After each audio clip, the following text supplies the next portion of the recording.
Yo, what up YouTube? Explosive Movement Patterns here, back again with yet another video, and today is going to be How to Dunk episode 7, I believe.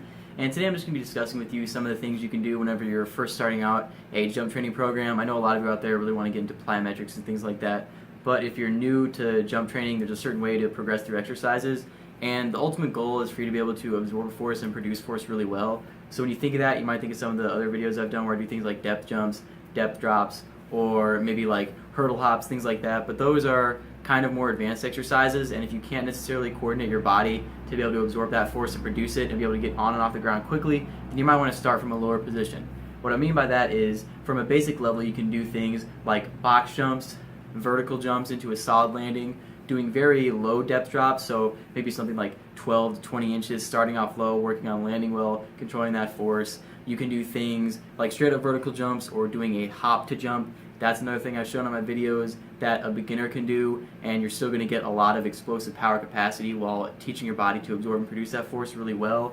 Another thing is doing skips for height and skips for distance. I find that these exercises are very simple to teach, very intuitive to learn, and you're going to pick them up pretty quickly, and it's going to be something you can be able to do while still progressing your way forward and not starting off too high.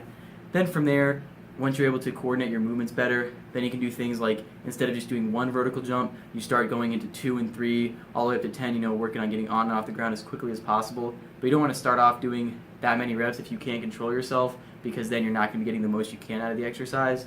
Then, from there you can go from box jumps to things like a depth jump, starting off low, getting up higher. And whenever you start getting more advanced, that doesn't mean you abandon the lower level exercises. It just means that you're able to do some of the more higher level stuff, and you're able to mix up your training a little bit more.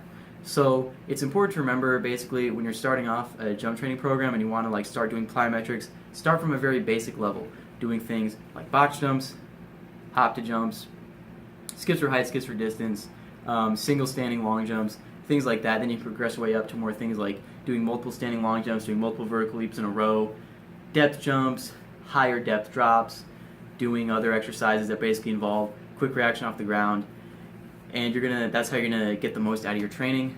So yeah, that's How to Dunk episode 7. Hope you guys enjoyed the video. Explosive Movement Pattern signing off. Peace.